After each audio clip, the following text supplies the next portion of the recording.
Hello, this is Kelly Hammond, and welcome to Resiliency Coach Podcast.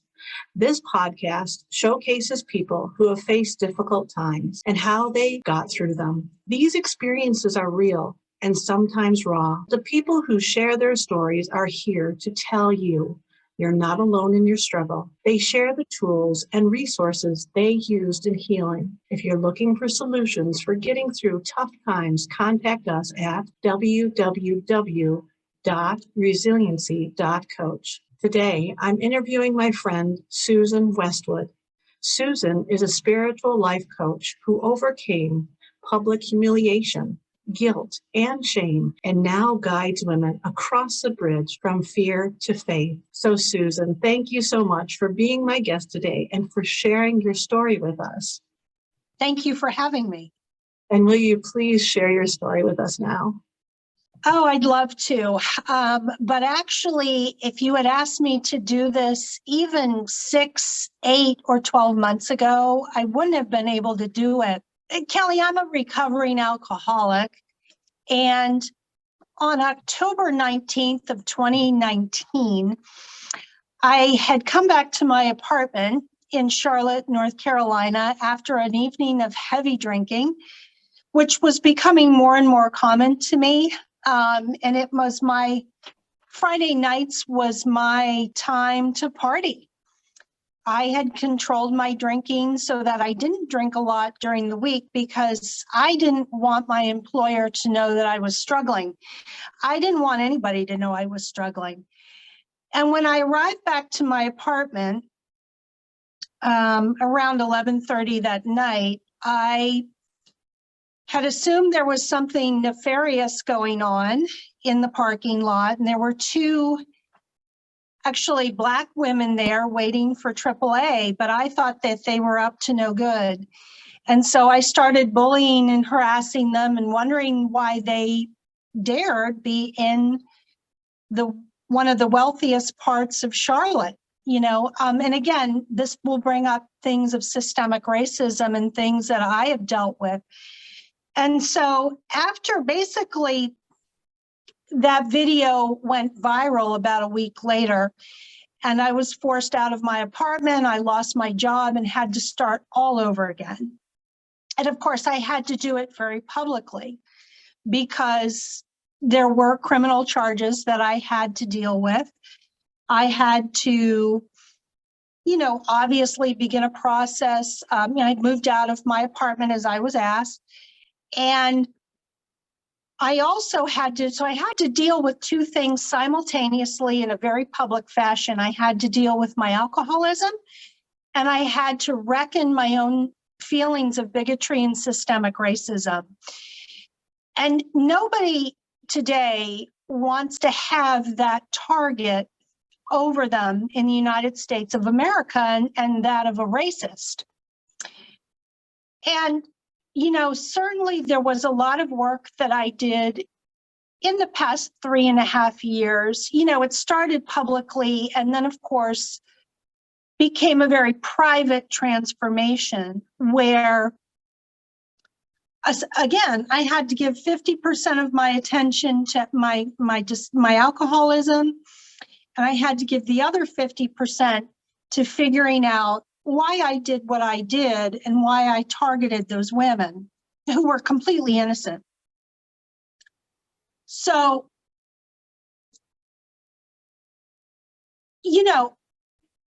there's a lot of work involved there.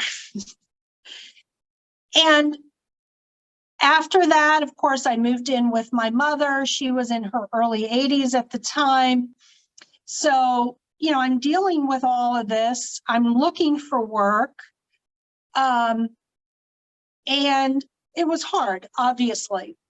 And so I made the mistake about 6 or 7 months later I had already left Charlotte, North Carolina to go to coastal North Carolina. And then I decided, you know what?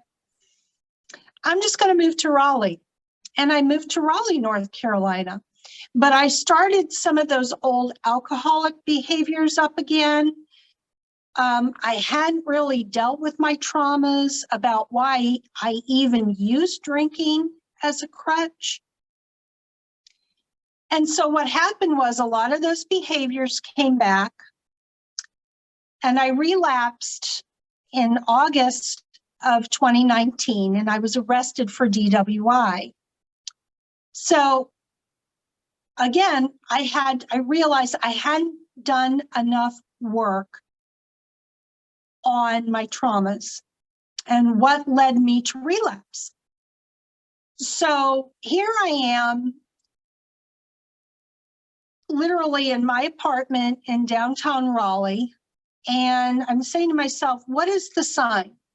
What are the signs that I need right now to just get better? Because I had put a lot of my work and a lot of my attention into, the history of systemic racism in this country. And I had put so much attention into that. I don't think that I was focusing as much on my health as I needed to. I wasn't attending AA enough. I wasn't going to therapy enough. And so I needed to deal with that.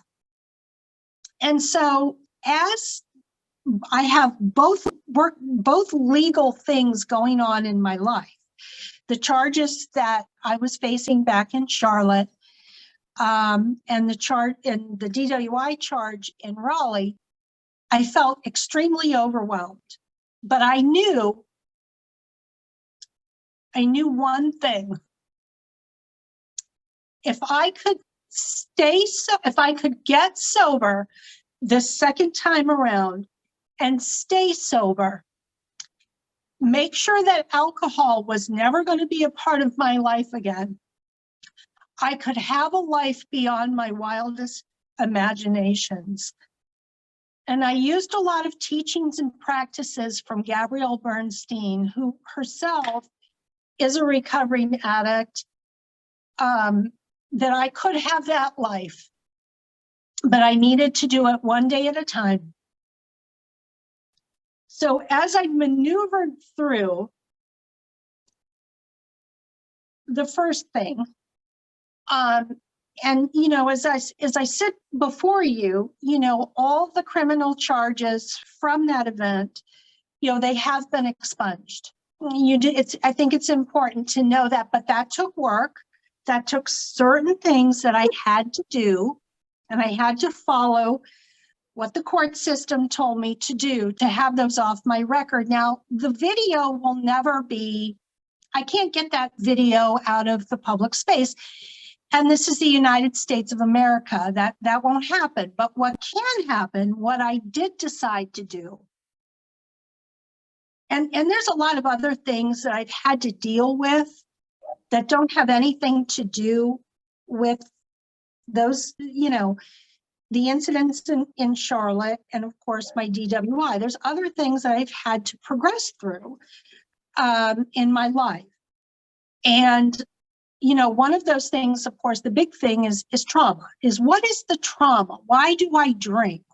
And then why do I feel that I'm better than everybody? And why did I do what I did?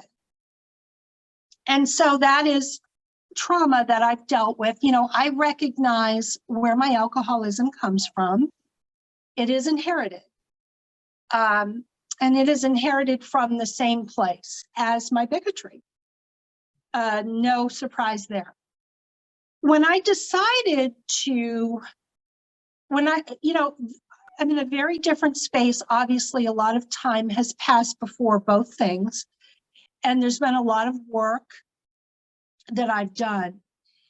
And what I came to when I decided to become, around the same time that I decided to become a coach, late this winter, as a matter of fact, I decided I was ready to speak publicly, outside of a courtroom, and publicly apologize, because I had already privately apologized for the incident in Charlotte in the court. But I had never really publicly apologized because I just had so much guilt and shame for my behaviors, and alcoholism does that. But I knew that there would be a point when I would be ready to do that, but I still had a lot of stuff that I was clearing up. And I just decided to reach out this past winter to a reporter in Charlotte who had made several attempts for an interview back when this was all going on in 2018 and 2019. And I decided, I said, I would like you to interview me. And I would like to say what I want to say. No excuses. So that was, as my dad likes to call it, because he's very intuitive, that was a final gate. I needed to walk through that gate and have her interview me. And it was Morgan Fogarty, and she's out of a local CW station out of Charlotte, to just say what I did was wrong. This was wrong. And yes, I was inebriated. And I didn't want to use that as the excuse anymore. And yes, I was inebriated, but I needed to dig deep. And I've spent so much time digging deep on this to get from a point of what I did was racist, what I did was awful. And now here I am on this other side as an anti-racist. And what does that look like? What does that mean? Because these are the things that we don't want to talk about. So, this is the space where we are. And if I can be that person, because I'm going to share with you, Kelly, they came to me to interview me, and they interviewed me in Charlottesville, and it was all prearranged, the date, the time. And I had gotten there, they had rented an Airbnb for the day, and I'm sitting in my car, and I almost bailed because I got there early, and I'm watching her go in with her film crew, and I'm watching all this video equipment go in, and I froze. I almost bailed, but you know what? I said, okay, this is big girl stuff now. This is big girl. I wanted to do this, so I'm going to follow through. And, it was, just being in that public space and having 20 plus million people view that awful video that's so hard to watch. It was like, oh my God. And I did it. And it was a lot easier than I thought it would be. And there were a couple of tough questions, and I knew there would be because I told her not to go easy on me. I did tell her that. I'm like, look, don't go easy on me. But there was a lot of fear. There was a little bit of a pulling back early in this process. But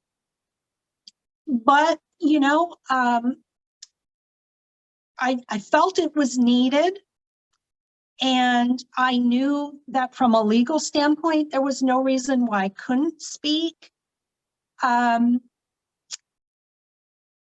Because, again, the charges were expunged actually back in December of 2020. So it was important.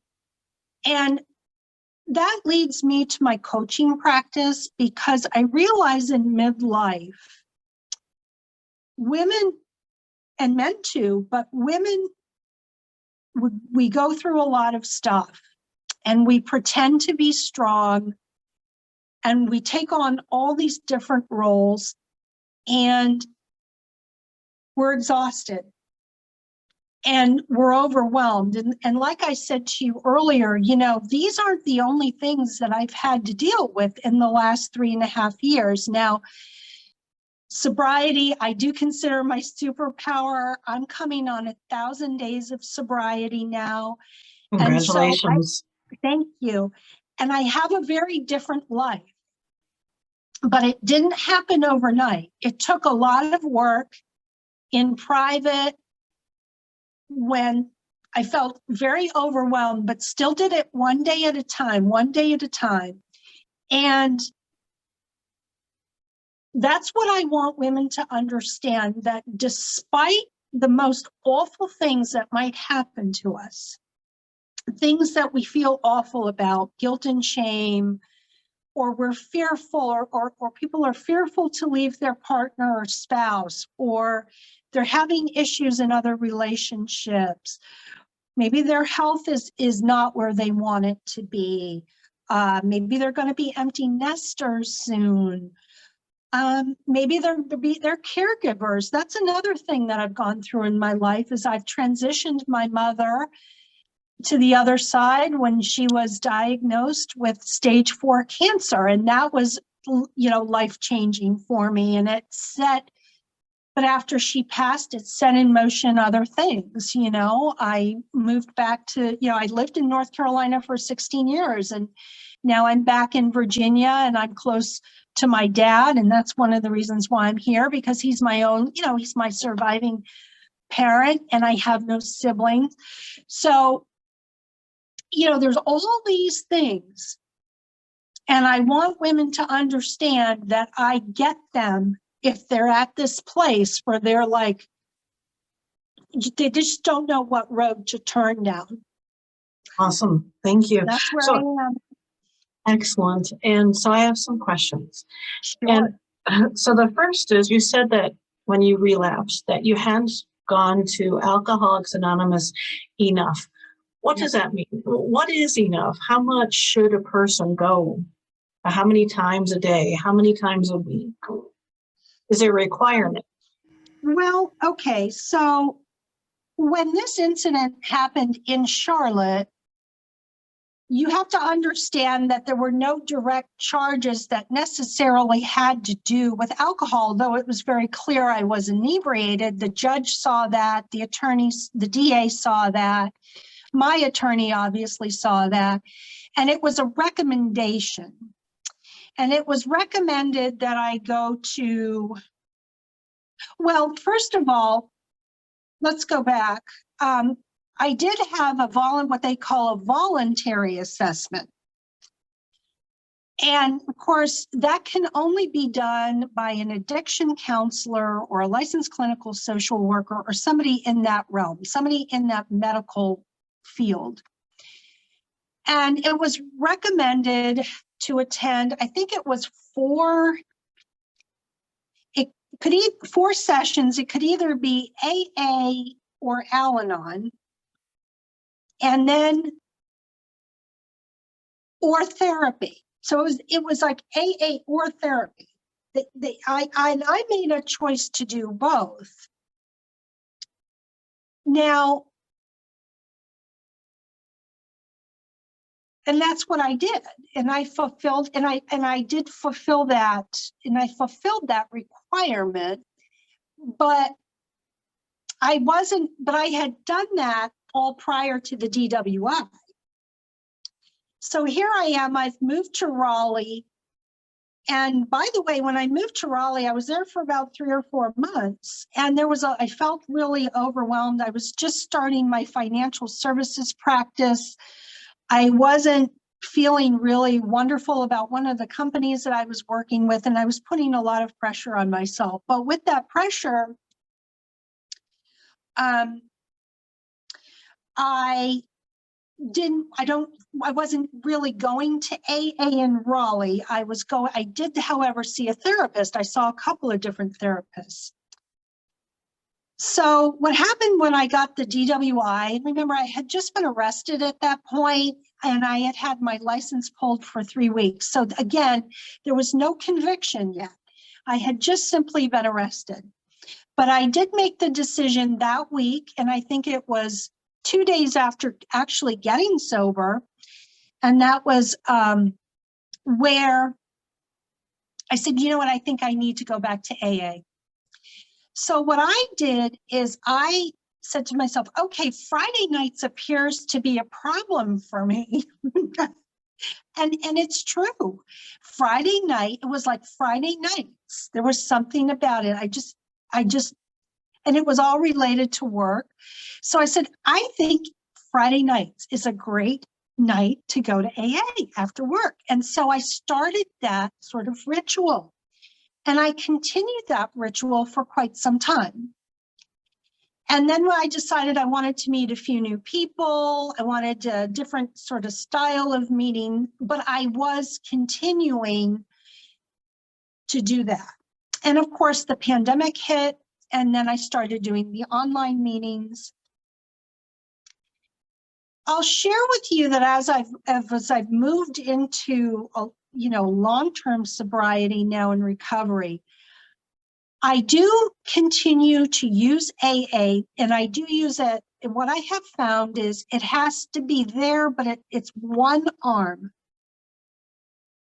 of my recovery. So I get a lot out of podcasts. I started listening to a podcast that I'm very fond of. And of course, I read a lot of books, and not just the AA books. I've read things like This Naked Mind and Quit Like a Woman. I'm actually reading a great book right now called The Zen of Recovery. So I'm a reader by nature. I love to read. There's always a self-development or self-transformative book on my website, always at all times. So it has to be something that you're continually doing. And how people do it is really up to them as long as it works. I like that. Yes. And those coping skills, that's something that I've noticed that when I've spoken to other recovering addicts, that they have new skills that they didn't have before, that they recognize that when they're feeling that urge, because once you have an addiction, it will always be that underlying thing. You will always have the addiction. However, you can be in control of it, and you can be in recovery for the rest of your life. Yeah. My uncle, before he passed, he was, I believe, 20 years plus in recovery. From alcohol. And I was very proud of him for that. And I'm very proud of you. And for whoever is listening to that's on that journey, it's not an easy journey. And it does take a lot of inward work and outward work also, because there are stages of recovery. And part of that stage is asking for forgiveness for yourself as well as for others that you've done wrong to. And that's just part of that recovery. And it's a beautiful program that Alcoholics Anonymous has, as well as Al-Anon, for those that support family members that also that are dealing with alcoholism as well as other addictions. Here's another question for you.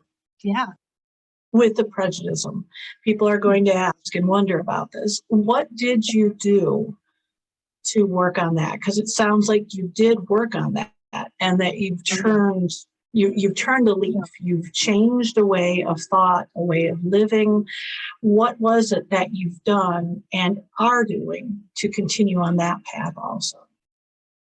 Well, one of the things, again, that was recommended to me in the beginning before there was, even before you begin the process of having charges dismissed, is there, and it's hard to find those groups, but in the Triangle area. Now, I hadn't moved to Raleigh yet. I was still living on the southeastern coast. So what I did is I traveled to Durham, North Carolina, and there's a couple of organizations that sort of partner with one another. And one is called Organizing Against Racism, and the other is REI, and that stands for the Racial Equity Institute. And so I began, it's like a 2-day class, and it's pretty intensive.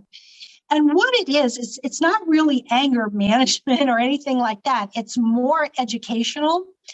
And what it does is it discusses in depth racism as a groundwater problem, and how it's got started in our country, going back to the early 1600s when we started bringing slaves to our country. And, and yes, progress has been made, but it looks at things from a little bit more deeper. Like, for instance, we hear the word redlining, but a lot of people don't understand what redlining is. And redlining is what kind of started white people's migration out of cities and into the suburbs.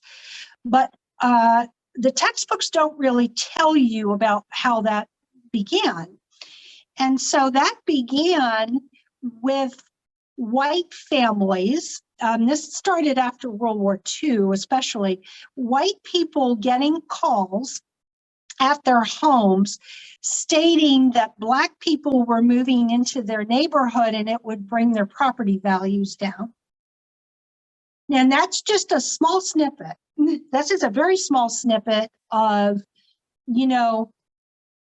things that go on or things that have gone on in this country, and to a certain extent still do, and how they're very institutional. And what I mean by institutional is, programs and things that were put in place to keep Black people financially below people, of white Caucasian. For instance, they weren't given access to loans. Even if they had the same income as a white person, they still didn't have access to loans, which meant they couldn't get mortgages or car loans or education loans or any kind of consumer loan. So that's what's kept generations of Black families behind, white families, and there was just 2.5 days of just a ton of information. And the cool thing is that, I actually continued, even though it did become something that I guess was court ordered. I had already begun the process, and I kind of continued that process, especially since I lived in Raleigh for a year. I just started attending monthly meetings. And it was just what I mean by monthly meetings. It was more from the perspective of like what, how do we take these conversations to white people in our circle, which I think honestly is the hardest. Because white people, what a lot of white people see is what they see on television. They see school board meetings where there's fights because they're trying to change that system and trying to make sure that our young people have a sense of this ugly history. But we get so wrapped up in the little things. And then, so, then you hear, what happened a couple of weeks ago at the grocery store in Buffalo. I mean, it's just, I live in this very interesting area right here where, and I purposefully chose to live, near Charlottesville, but with the housing market, I found a great rental property, but I'm in a very red county. I'll go ahead and I'll say that. I'm just so thankful that I'm only about 20 minutes from Charlottesville, which I think because the university is very progressive and there's a lot of alternative thought and, a little bit more open thinking, but it's that 20 minutes is the world of difference when it comes to thought. Yeah.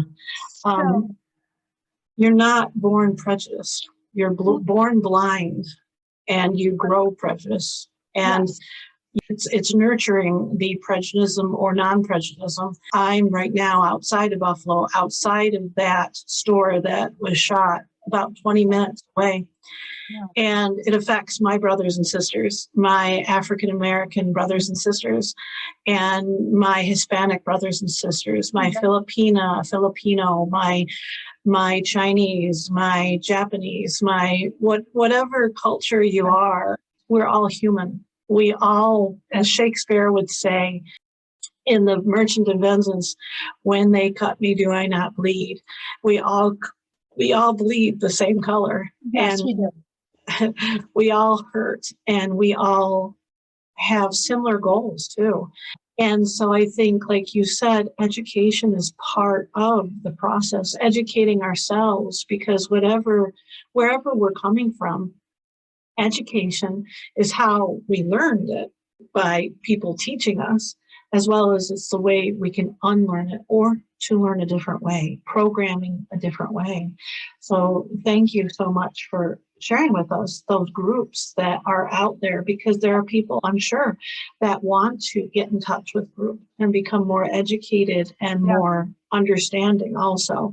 And that's how you do it, is becoming understanding towards people, to see them as brothers and sisters, as human beings. And I'm sure it was a painful process for you. And thank you for sharing that process and those tools that you've used, because I'm sure that will help others that are listening also. Mm-hmm. If you could give a piece of advice to somebody that may have or are dealing with what you've dealt with alcoholism and or prejudice, what would that be?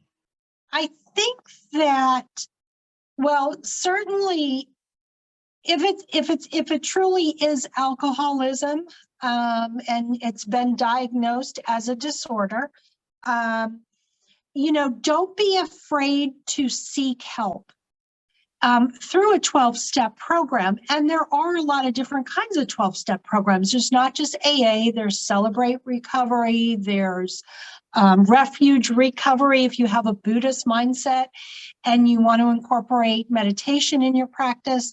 Of course, there's NA, Narcotics Anonymous, but really, I'll share with you that, and I think it was right after the DWI, when I initially went to my first meeting after my arrest, I said out loud, "Hi, I'm Susan and I'm an alcoholic." So what happened with that is I actually felt freedom. By saying it out loud, it kind of like took away about 65, 70% of what I was holding on to. And I just and then just by putting it out there. When it comes to prejudice, I'll share what they share in these organizations. Just be curious. It is an ugly part of our history, and it is uncomfortable to talk about because it happened. Just be curious. Go seek out some of these meetings or some of these groups. Or I think what it is we're uncomfortable with even beginning the conversation. Just ask. So if somebody knows somebody who's Black, or, just say, tell me a little bit about your experience.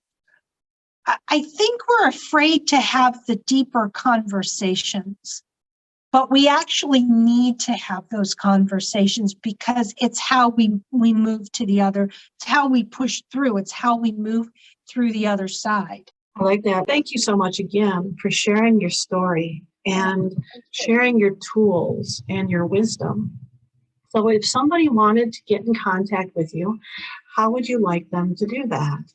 There's a couple of ways that they can do that. My email is sacredsolutionscoach@gmail.com. They can also find me on my website, which is www.sacredsolutions-coaching.com. Excellent. Thank you again, Susan, for sharing your story with us today. I appreciate you having me again. Thank you so much, Kelly. You're welcome. And thank you, audience, for listening to Susan. And remember, there is a way through your difficulty. Please seek out resources and people who can and will help you. Now, if you're looking for alternative tools for handling difficult times or moving ahead in life, contact us at www.resiliency.coach. Hope you all have a blessed day and a wonderful life. Goodbye.